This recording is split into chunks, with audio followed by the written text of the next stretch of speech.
Hello students, welcome to NK maths world. Students, हम 8th class का 6th chapter कर रहे थे, स्क्वायर एंड स्क्वायर रूट। उसकी आज एक्सरसाइज 6.3 का थर्ड सम देखो। Find the square root of 169 by the method of repeated subtraction. Student, ये सम जो है इनमें ध्यान रखना है कि जो मेथड कहेगा, क्लियर, वही मेथड हमने यूज करना है सम में। इसमें अब उसने कहा रिपीटेड सब्ट्रैक्शन मेथड से ही हमने स्क्वायर रूट फाइंड आउट करना है, क्लियर। तो by successive subtracting odd natural numbers from 169, तो इसका मेथड क्या है कि जो ऑड नंबर्स होते हैं, ऑड नंबर पता है ना, जैसे 1, 3, 5, 7 है ना, तो ये सारे क्या हैं, जो 2 से डिवाइड ना हो वो क्या है, ऑड नंबर्स।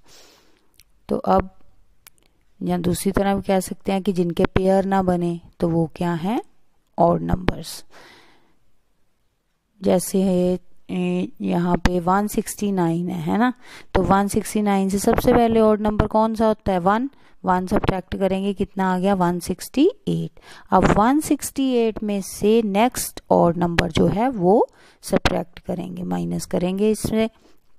168 से 3 सब्ट्रैक्ट किया, 165 से 5 सब्ट्रैक्ट किया। ऐसे जो जो उसका आंसर आ जाएगा आगे आगे, उसको नेक्स्ट ऑड नंबर से पहले 1, फिर 3, 5, 7, 9 अप टू यहाँ तक 0 ना हमारा आंसर आए, क्लियर। यहाँ भी 0 आ गया, वहां हमने स्टॉप कर देना है, ठीक है। तो यहाँ पे हमने देखा कि 25 - 25 देन आया 0।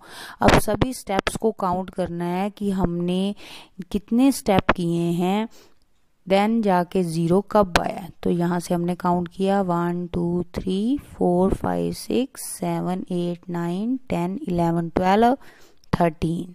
तो कितने स्टेप हैं, 13। It is completed in 13 steps. तो 13 स्टेप्स में कंप्लीट हुआ है, तो देयरफॉर 169 का जो स्क्वायर रूट है वो कितना होगा, 13। वैसे भी स्टूडेंट, इसको चेक करने के लिए आप 13 को 13 से मल्टीप्लाई कर सकते हो, तो आंसर आपका 169 ही आएगा। तो इसलिए वहां से हम कंफर्म कर सकते हैं कि हमारा आंसर जो है ठीक है, क्लियर। नेक्स्ट 4th सम है हमारे पास, find square root of following numbers by prime factorisation. तो स्टूडेंट, यहाँ पे उसने क्या कहा, प्राइम फैक्टराइजेशन मेथड लगा के हमने सम जो है वो सॉल्व करना है, क्लियर। अभी मैंने बताया था ना कि जो भी मेथड कहेगा उसी मेथड से हमने सम करना है। अगर हम कोई और मेथड यूज करेंगे तो फिर सम हमारा रॉन्ग हो जाएगा, चाहे आंसर हमारा ठीक भी आए लेकिन कोई मार्क्स उसका नहीं होगा, क्लियर। तो ये ध्यान रखना है कि मेथड हमने प्रॉपर लगाया हो जो उसने क्वेश्चन में कहा है। तो यहाँ पे प्राइम फैक्टर मेथड कहा है, तो प्राइम फैक्टर तो हम शुरू से आते हैं, हम 5th, 4th, 6th, 7th में भी हमने ये प्राइम फैक्टर मेथड किया हुआ है ना, आता है ना हमें। ये हमने सिर्फ इसमें क्या करना होता है, देखना होता है कि जैसे फर्स्ट सम है यहाँ पे 729, तो जैसे हम यहाँ पे प्राइम फैक्टर बनाते हैं एलसीएम जैसा, है ना, सीडी वाला मेथड इसे बोलते हैं। तो यहाँ पे सबसे पहले 729 को अंदर रखा और देखा कि किससे मल्टीप्लाई करें। पहले 2 के टेबल देखा, ये तो लास्ट में ऑड नंबर है तो ये तो 2 से डिवाइड ही नहीं होगा, तो ये किससे डिवाइड होगा, 3 से। तो चाहे आप रफ में इसको डिवाइड करके देख सकते हो, वो आंसर आप यहाँ पे लिख सकते हो, नहीं तो अगर आपको ऐसे ही आता है तो ऐसे ही 2 देखो। ओरल कैसे कर सकते हैं हम, 3 के टेबल में 7 तो आता नहीं है, लेकिन उससे छोटा क्या होता है, 6 कहाँ आता है, 2 पे, क्लियर। तो यहाँ पे लिख लिया 2, 3 2 ज़ा 6, ये 1 बच गया, यहाँ पे 12 बन गया। तो 3 के टेबल में 4 पे 12, 3 3 ज़ा 9, क्लियर। ये हो गया फर्स्ट स्टेप। ऐसे ही नेक्स्ट फिर से हमने देखा लास्ट पे 3 है, तो 3 के टेबल से डिवाइड करके देख लेते हैं, 3 के टेबल से डिवाइड किया तो हमारे पास आ गया 81। अब फिर से लास्ट पे 1 ऑड नंबर है, फिर 3 के टेबल पे देखेंगे तो यहाँ पे आ गया 27। ये तो हमें आता ही है, अब आगे इजी हो गया है ना। तो ये सभी आगे हमारे प्राइम फैक्टर। अब स्क्वायर रूट का जो साइन होता है स्टूडेंट, ये आपने ध्यान रखना है, ये कौन सा साइन है, स्क्वायर रूट का। क्लियर। ये सभी जो प्राइम फैक्टर हैं इसमें लिखेंगे हम सभी नंबर्स को। तो अब इसका एक रूल है, ये जो प्राइम फैक्टर मेथड है स्क्वायर रूट में, ये स्क्वायर रूट का साइन है, इसका एक रूल है कि अंदर पेयर बनने चाहिए। अगर तो पेयर बन गए आपके, फिर तो आप इस जो ये स्क्वायर रूट है ना, ये साइन है, इससे फ्री हो जाओगे।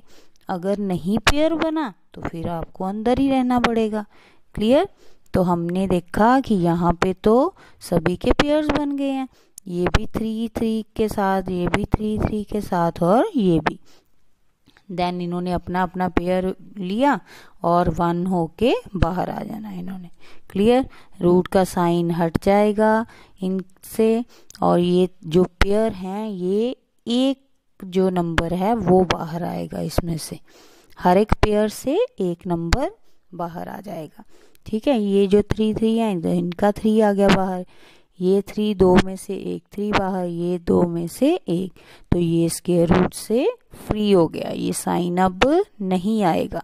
साइन तब तक ही रहना है जब तक हमने पेयर में से 1 को बाहर नहीं किया। क्लियर। अब जो आएगा हमारे पास यहाँ पे रूट का साइन हट के उनको आपस में मल्टीप्लाई कर लेना है। 3 3 ज़ा 9, 9 3 ज़ा 27, तो 27 हमारा आ गया आंसर।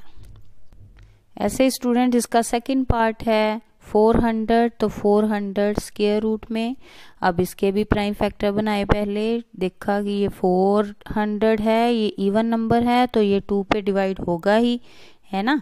तो 2 से डिवाइड किया, 2 2 ज़ा 4, तो साथ में 2 0 वैसे आ गई। फिर से 2 के टेबल में जाएगा ये, 2 1 ज़ा 2, तो 2 0 ऐसे ही उतार ली।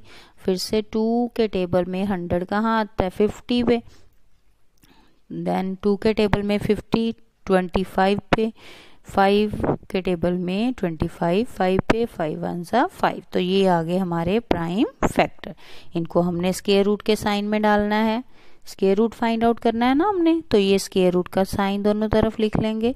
अब यहाँ पे देखेंगे अगर तो पेयर बने तब ये जो है वो बाहर आ पाएगा, तो पेयर बनाने शुरू किए। यहाँ पे ये पेयर बन गया, इधर भी और इधर भी सेम सेम ही पेयर बनने चाहिए। ये नहीं है कि 2 के साथ आप 5 को लिख दो जी पेयर बन गया, नहीं, ये 2 के साथ 2 ही होना चाहिए, 5 के साथ 5। ठीक है। तो अब ये एक 2 यहाँ से बाहर, एक यहाँ से और यहाँ से 5, ये अब फ्री हो गए स्क्वायर रूट के साइन से। अब स्क्वायर रूट का साइन नहीं लगाना, तो 2 2 ज़ा 4, 4 5 ज़ा 20, तो यहाँ पे आंसर आ गया 20। ऐसे स्टूडेंट्स इसके नेक्स्ट पार्ट जो हैं वो आप रिवाइज करोगे उनको, ठीक है, उनकी प्रैक्टिस करोगे और करके देखोगे उनको अच्छे से।